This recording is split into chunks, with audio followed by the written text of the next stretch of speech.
ओम नमः शिवाय सीरियल को फुल HD क्वालिटी में पूरा देखने के लिए हमारे चैनल को सब्सक्राइब करें और बेल आइकन को दबाएं ताकि आपको हमारे नए नए एपिसोड्स देखने को मिलते रहें।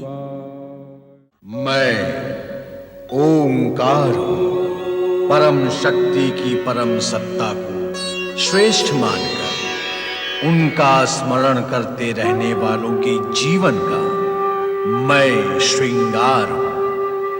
किंतु अहंकार में स्वयं को श्रेष्ठ और अन्य को निकृष्ट मानने वालों के लिए मैं भीषण प्रहार हूं। मैं ओंकार हूं। मामी तारा उपमन्यु को गाय का दूध निकालने के लिए कहती है, किंतु गाय की ठोकर से दूध गिर जाता है तो मामी का क्रोध उस पर टूट पड़ता है। वो अपने पुत्र पुरंदर को दूध पिलाती है और उपमन्यु तरसता ही रह जाता है। उधर नारद पिता के घर जाती हुई पार्वती जी को लौटा देते हैं। मामी तारा के अत्याचारों से उपमन्यु भूखा प्यासा शिव भक्ति के लिए वन में निकल जाता है। उसके और काली गाय के न लौटने से मामी उसे चोर मान लेती है। उपमन्यु को शिव भक्ति करते हुए नारद देखते हैं। पार्वती शिव की पूजा करने आती हैं, किंतु शिव अदृश्य हैं। नारद वहां आते हैं। कैलाश पर्वत से अदृश्य हो शिव जी उपमन्यु की भक्ति परीक्षा लेने हेतु इंद्र के वेश में उसके समक्ष पहुंचते हैं। ओम नमः शिवाय, ओम नमः शिवाय, ओम नमः शिवाय, ओम नमः शिवाय, ओम नमः शिवाय, ओम नमः शिवाय, ओम नमः शिवाय, ओम नमः। आंखें खोलो उपमन्यु, आंखें खोलो। ओम नमः शिवाय। देखो कौन आया तुम्हारे सामने। नमः शिवाय, ओम नमः शिवाय। आंखें खोलो उपमन्यु। नमः शिवाय। उपमन्यु, नमः त्याग करो इस कठिन तपस्या का। तुम्हारी आयु तप करने की नहीं, सुख भोगने की है।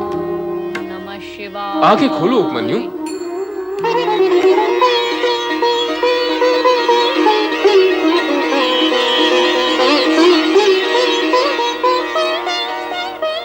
प्रिय उपमन्यु, मैं तुम्हारी दरिद्रता दूर करने आया हूं। तुम्हें स्वर्ग का सुख प्रदान करने आया हूं। ऐसा सुख जिसकी तुमने कभी स्वप्न में भी कल्पना नहीं की होगी। आप स्वर्ग के राजा इंद्र महाराज हैं? हाँ, स्वर्ग का अधिपति देवराज इंद्र हूं मैं। आपको अनेकानेक प्रणाम। पर इंद्र महाराज, मैंने न तो आपकी आराधना करके आपको बुलाया और न स्वर्ग के सुख की कामना की है। फिर क्यों आप मेरी आराधना में विघ्न डालने आ गए हैं? क्या मैं तुम्हारी आराधना में विघ्न डालने आया हूं? अरे भोले बालक, मैं तो तुम्हारा हित करने आया हूं। पर ये तो बताओ कि तुम आराधना किसकी कर रहे हो? देवों के देव भोलेनाथ भगवान शिव की। अरे अरे अरे अरे, उस भभूतधारी भूतनाथ की आराधना कर रहे हो तुम?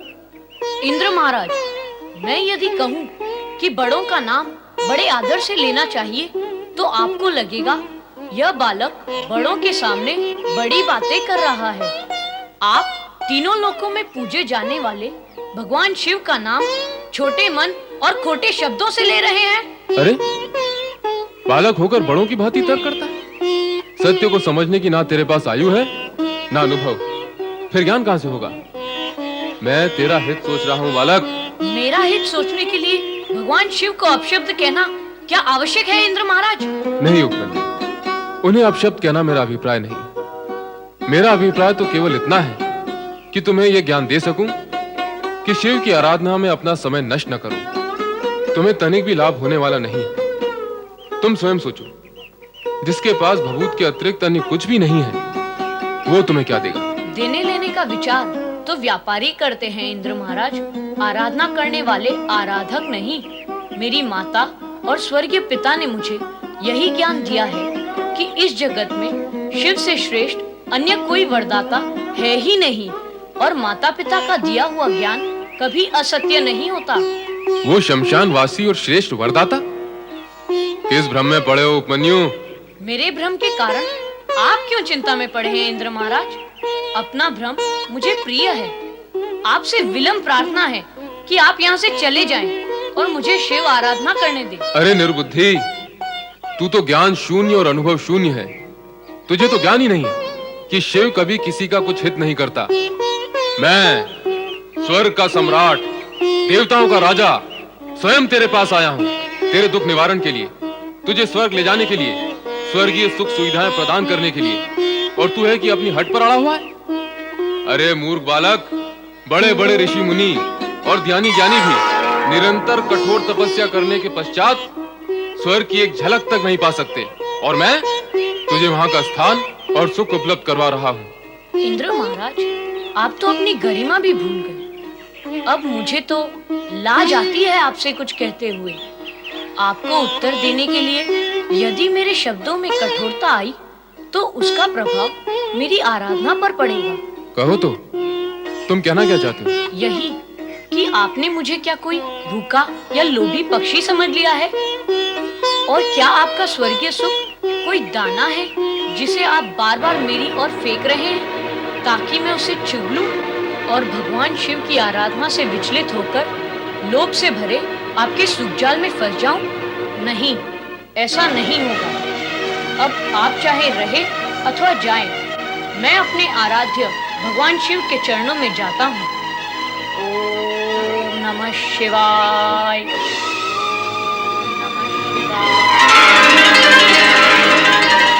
ये क्या? शिवजी ने देवराज इंद्र का रूप धारण कर रखा है। अब देवराज इंद्र की कुशल नहीं, मुझे तुरंत जाकर देवराज इंद्र को सावधान करना होगा। चलो नारद। नारायण नारायण नारायण नारायण नारायण, श्रीमन नारायण नारायण नारायण। मन तो वाणी को प्रेरित कर रहा है कि कहूँ कल्याण भव, किंतु आत्मा का संकेत है कि मिथ्याचरण करके सत्य को प्रकट करना पाप है। क्या कुछ अनिष्ट की आशंका है देव ऋषि? भोग के पश्चात रोग के होने की आशंका ही नहीं रह जाती। रोग का होना यह निश्चित सत्य है, और ये सत्य आप भी जानते हैं देवगुरु। आपका संकेत हमारे। संकोच न करे देवराज। मेरा अभिप्राय आपकी ऐश्वर्यपूर्ण और सौभाग्यपूर्ण जीवन शैली से ही है। मैं तो आपको और समस्त देवगण को बधाई देना चाहता हूँ कि विधाता ने आपको कैसा विलासपूर्ण जीवन प्रदान किया है। स्वर्ग का संपूर्ण सुख, सौंदर्य और यौन यहाँ उन्माद है। गीत, संगीत और नृत्य की मादकता यहाँ है। क्या कुछ नहीं, यहाँ सब कुछ है। ये सब तो भोग के साधन है देवर्षि, परंतु आप तो रोग की चर्चा कर रहे थे। हाँ देवराज, भोगी जब तक भोगों को भोगता है तब तक रोग आपस में चर्चा करते हुए भोगियों के समीप आ ही पहुंचते हैं। नारायण नारायण। देवर्षि, आपकी वाणी में व्यंग का भार अनुभव हो रहा है। अभी तक आपको अनुभव ही हो रहा है, क्या नहीं हुआ? देवराज, आप यहाँ विलास में डूबे हुए हैं और वहाँ आपके स्वर्ग पर अधिकार करने का आयोजन हो रहा है। आप किसके विषय में कह रहे हैं देवर्षि? अब क्या बताऊं, और ना बताऊं तो क्यों ना बताऊं? सोचता हूं बता ही दूं, पर क्यों बताऊं? और बताऊं भी तो कैसे बताऊं? बताओ। सदा बताते हैं, वैसे बताएं। सदा जब बताता रहा हूं तो विषय के केंद्र में कोई न कोई असुर अवश्य होता था, पर इस बार क्या कोई मानव है? अरे देवराज, मानव होता तो चिंता न होती। कैसे बताओ देवराज? तो क्या कोई ऋषि मुनि तपस्वी है? देवराज, ऋषि मुनि और तपस्वी आपकी कूटनीति के समक्ष कहां टिक पाए हैं? उन सबके पास तो आपने अप्सराएं भेजकर उनका तप खंडित कर डाला है। नारायण नारायण। दानव नहीं, मानव नहीं, ऋषि मुनि तपस्वी भी नहीं, तो फिर कौन है देवर्षि? कौन है वो जो इस स्वर्ग पर अधिकार करना चाहता है? देवताओं के होने का तो प्रश्न ही नहीं उठता। बताओ क्यों नहीं? वो इसलिए क्योंकि देवताओं को तो स्वर्ग प्राप्त ही है। नारायण नारायण, जिन देवगण को स्वर्ग प्राप्त है उनके अतिरिक्त भी तो अन्य देव हैं। फिर तो त्रिदेव ही हैं। ब्रह्मा, विष्णु और महेश। देवर्षि, क्या इन तीनों में से स्वर्ग का कोई इच्छुक है? ब्रह्मा और विष्णु भी इनके सम्मुख। नारायण नारायण। अब बता भी दे देवर्षि, क्या आप भोलेनाथ की बात कर रहे हैं? आपका अनुमान सत्य निकला देवी सची। देवर्षि, भगवान भोलेनाथ स्वर्ग पर अधिकार करना चाहते हैं। और क्यों? क्यों? ताकि आपका यह अमोद प्रमोद और भोग विलास सदा सदा के लिए समाप्त हो जाए। मुझे नहीं लगता कि भगवान शिव शंकर ऐसा करेंगे। लगता तो मुझे भी नहीं है देवर्षि। नारायण नारायण, अर्थात आपको मेरी वाणी पर विश्वास नहीं देवराज। तो फिर आप स्वयं जाकर देख लें। कहां? विंध्याचल देवराज, विंध्याचल।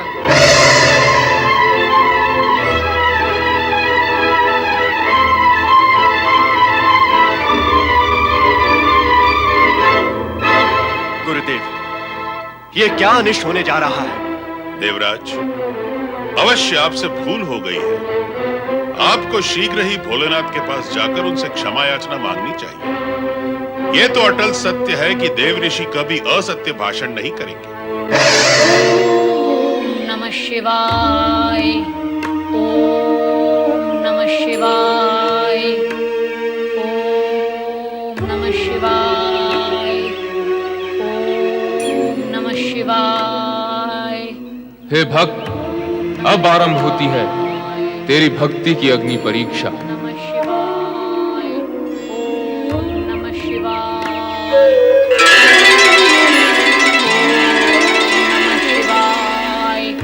ओम नमः शिवाय। अब भी समय है रे अज्ञानी, मान ले मेरी बात, त्याग दे शिव का विचार। नहीं, प्राण त्याग सकता हूँ, किंतु भगवान शिव का विचार और भक्ति नहीं त्याग सकता। भोलेनाथ मेरे वेश में, हाथ में गदा, वस्त्र भी मेरे ही जैसे। क्या कारण हो सकता है इसका? अंतिम बार विचार कर ले अज्ञानी बालक, मैं तुझे स्वर्ग का स्वामी बना सकता हूं।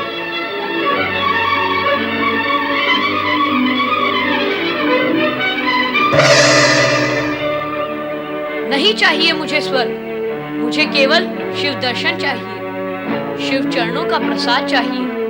बोलो, दिला सकते हो? नहीं, बस तुम मुझे क्या शिव दर्शन कराओगे? मैं स्वयं शिव को प्रसन्न करूंगा। ओम नमः शिवाय,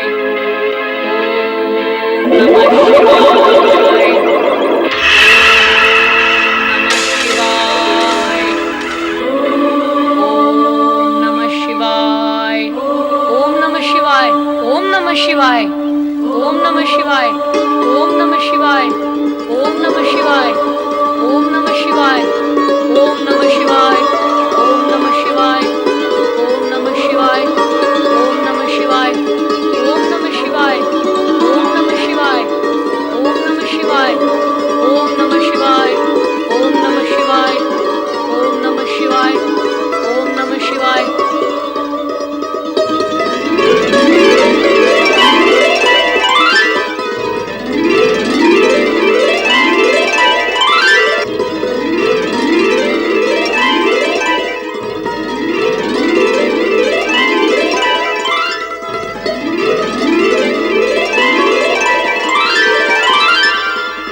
ओम नमः शिवाय, ओम नमः शिवाय, ओम नमः शिवाय, ओम नमः शिवाय।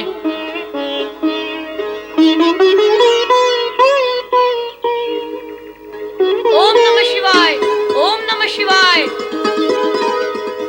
ओम नमः शिवाय, ओम नमः शिवाय, ओम नमः शिवाय, ओम नमः शिवाय, ओम नमः शिवाय, ओम नमः शिवाय, ओम नमः शिवाय।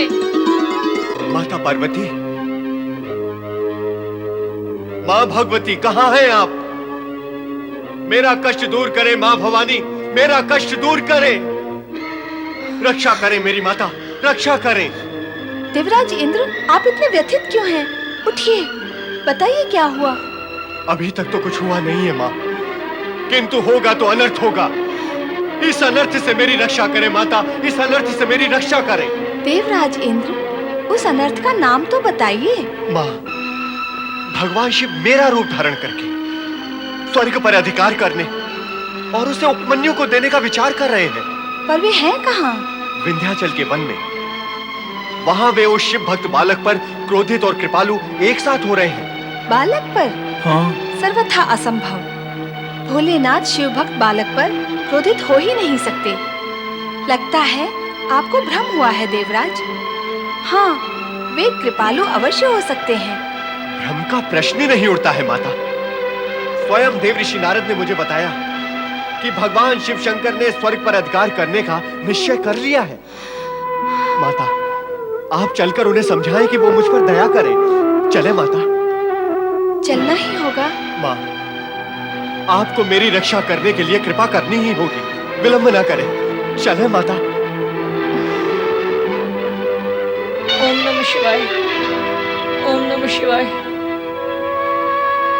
हे शिव भगवान, मैं आपकी शरण में आया हूँ। मुझे जितना आता है, जैसा आता है, मैं आपका नाम ले रहा हूँ, आपको पुकार रहा हूँ। मैं तो माँ को भी माँ कहकर पुकारता हूँ तो वो आती है। आप भी शिव हैं, ओम है। मेरी पुकार सुनो, मुझे दर्शन दो भगवान, मुझे दर्शन दो।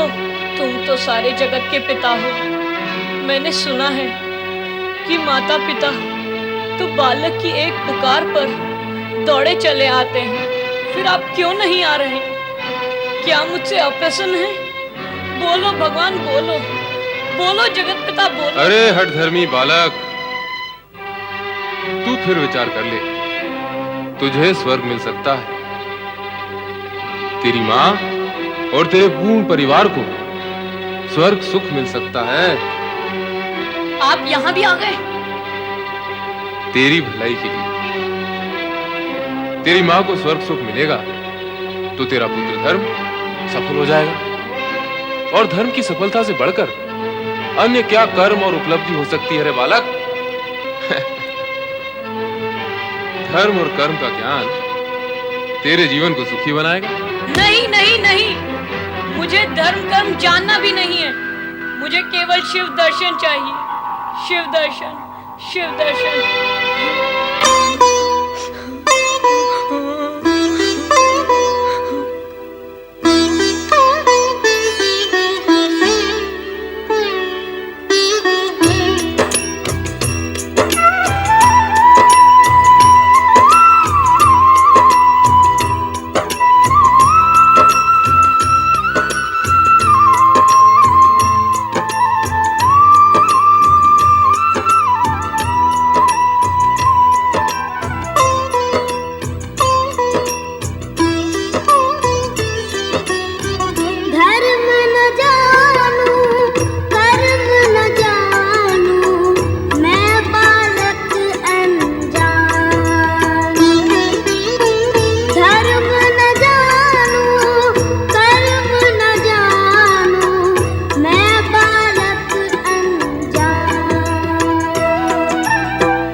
नहीं, आग नहीं,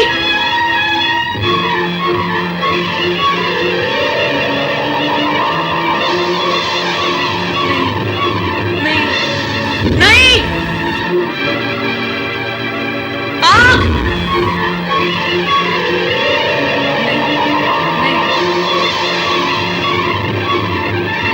नहीं, नहीं,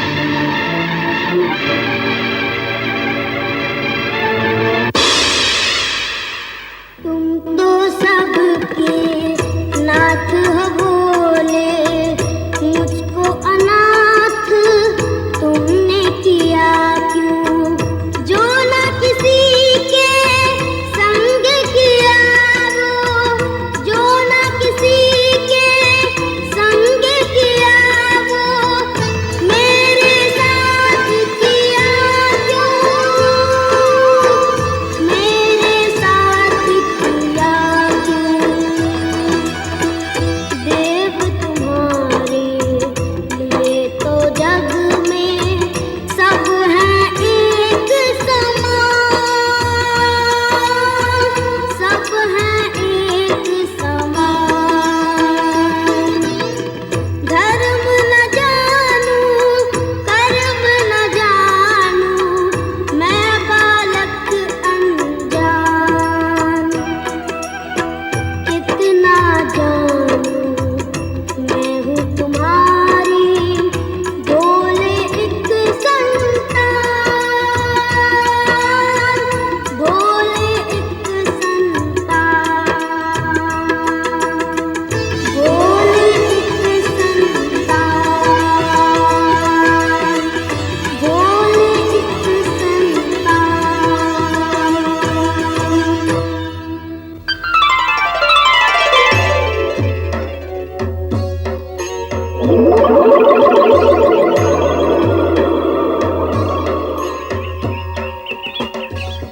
प्रिय उपमन्यु, मैं तुम्हारा आराध्य शिव हूं।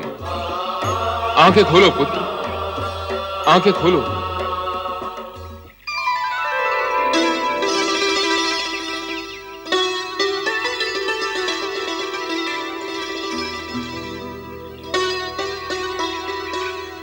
प्रभु, मेरे भोलेनाथ। प्रिय भक्त उपमन्यु, मेरे द्वारा ली गई कठोर से कठोरतम परीक्षा में तुम खरे उतरे हो। इस अल्प आयु में निरे बालक होते हुए भी तुमने स्वर्ग के प्रलोभन तक को ठुकरा दिया। मुझे तुम जैसे संतोषी प्राणी ही प्रिय हैं।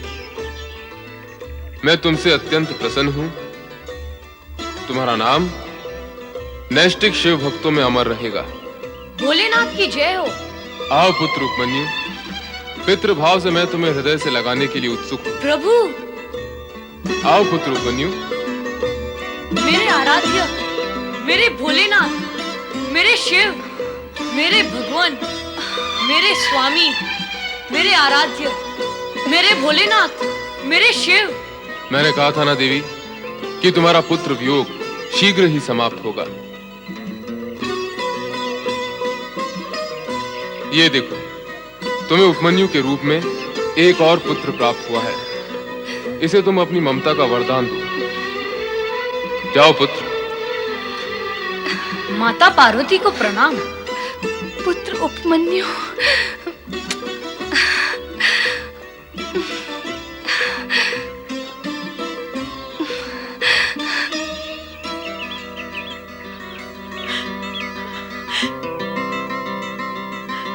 पुत्र उपमन्यु, पुत्र। माँ, कहाँ था रे तू?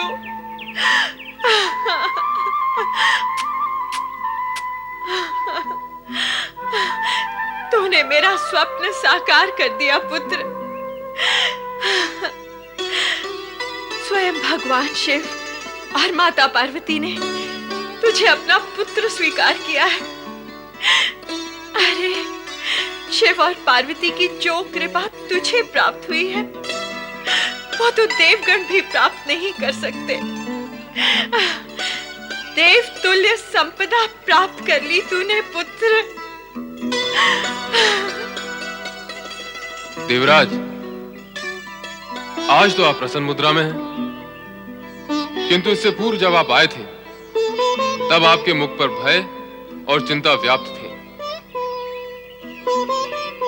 भगवान, एक तो देवर्षि नारद की सूचना, तत्पश्चात स्वयं मैंने सुना था कि आप उपमन्यु को स्वर्ग का स्वामी बना रहे हैं। उसे स्वर्ग का स्वामी बनाने के लिए स्वर्ग के पूर्व स्वामी अर्थात मुझसे स्वर्ग का हरण होना भी तो आवश्यक होता। इसीलिए मैं दुविधा की स्थिति में था। सत्य तो यह है देवराज कि नारद ने आपको भ्रमित किया और आप यहां चले आए, किंतु जो कुछ आपने देखा और सुना वो भी सत्य नहीं था। समझ गया भोलेनाथ, वो सब आपकी लीला थी। उपमन्यु की परीक्षा और आपकी लीला का ज्ञान उस समय मुझे नहीं हो सका था। भगवान, मैं अपने अज्ञानपूर्ण आचरण के लिए लज्जित हूं और क्षमा याचक भी। भोलेश्वर, मुझे क्षमा करें।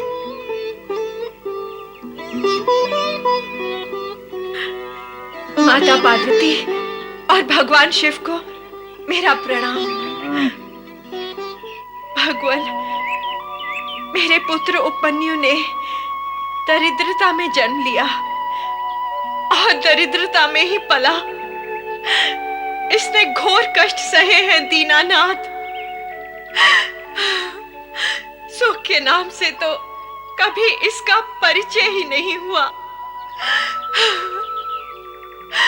दूध पीने की इसकी इच्छा मैं कभी पूरी नहीं कर सकी। भगवान, देविका, तुमने अपने पुत्र से कहा था कि शिव की आराधना करने से उसे दूध का सागर प्राप्त होगा। तुम्हारी इसी वाणी को सत्य प्रमाणित करने के लिए हम इसी समय उपमन्यु को क्षीर सागर प्रदान करते हैं, जो कभी भी समाप्त नहीं होगा। आओ मेरे साथ।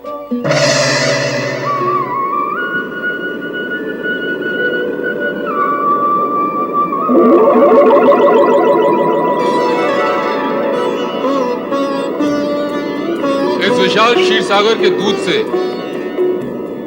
सभी शिव भक्तों की दूध की इच्छा पूर्ण होगी। कोई भी अतृप्त नहीं रहेगा।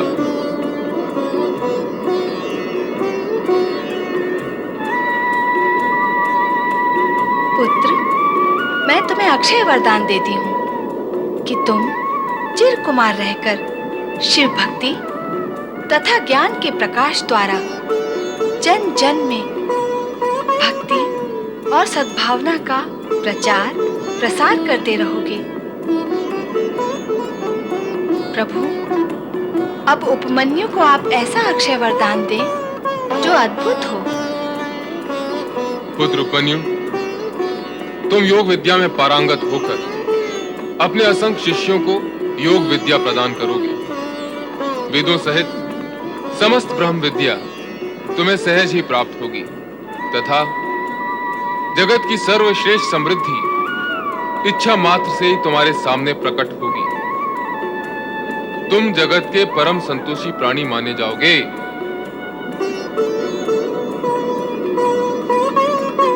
प्रभु, आपकी कृपा के अतिरिक्त अन्य मुझे कुछ भी इच्छा नहीं है।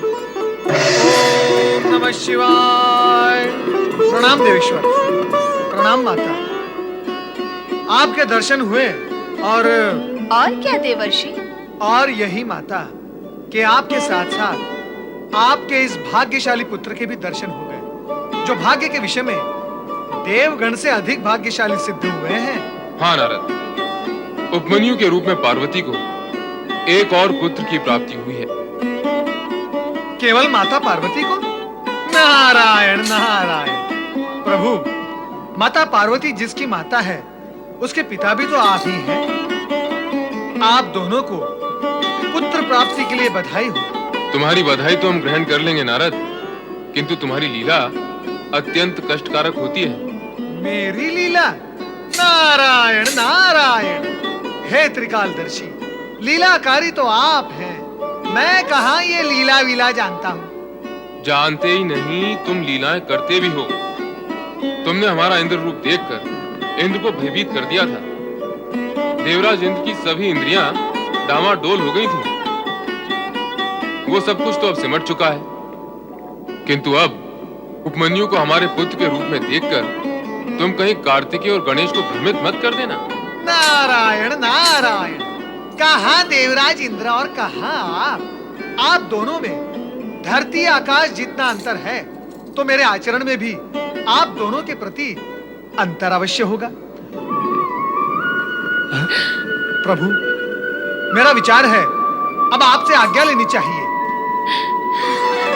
हम भी साथ चलेंगे नारद। हमारा आशीर्वाद सदा तुम्हारे साथ है उपमन्यु।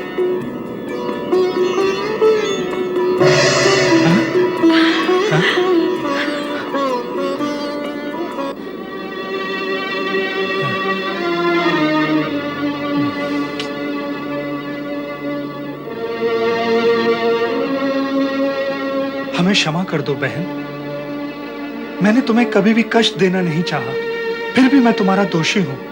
मुझे क्षमा कर दो बहन। नहीं भाई, सारा दोष तो मेरा है, अपराधिनी तो मैं हूँ। तुम दोनों को मैंने बहुत दुख दिए हैं।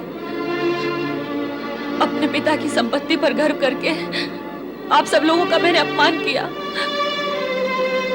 मुझे क्षमा कर दो देविका बहन, मुझे क्षमा कर दो। मामा जी और मामी जी, आप दोनों व्यर्थ ही चिंता कर रहे हैं। जो कुछ हुआ, जो हो रहा है और जो होगा, वह सब भगवान शिव की कृपा से हुआ है। वे मेरी परीक्षा ले रहे थे। वे अप्रत्यक्ष परीक्षक थे और आप प्रत्यक्ष। परीक्षा पूर्ण हो चुकी है। अब आप अपने आप को दोषी न माने। सब प्रसन्न हैं। आप भी प्रसन्न रहिए। मेरी तो भगवान शिव से यही प्रार्थना है कि आपको भी वही सुख संपत्ति प्राप्त हो जो आपको कभी सुलभ नहीं हुई।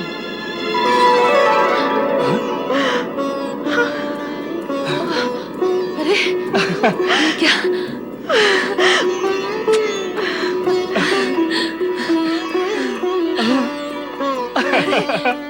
हम तो राजा रानी बन गए और अपना बेटा राजकुमार।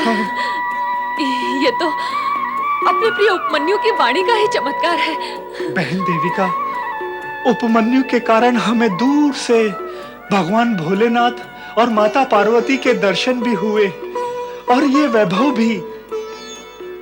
हमारे लिए सुख वैभव की इच्छा कर हमें सब कुछ प्रदान करने वाला स्वयं इस साधु वेश में क्यों? इसलिए मामी, अब मैं और माँ आश्रम बनाकर भगवान शिव की आज्ञानुसार ब्रह्म विद्या का प्रचार करेंगे। ओम नमः शिवाय। ओम नमः शिवाय। ओम नमः शिवाय। ओम नमः शिवाय।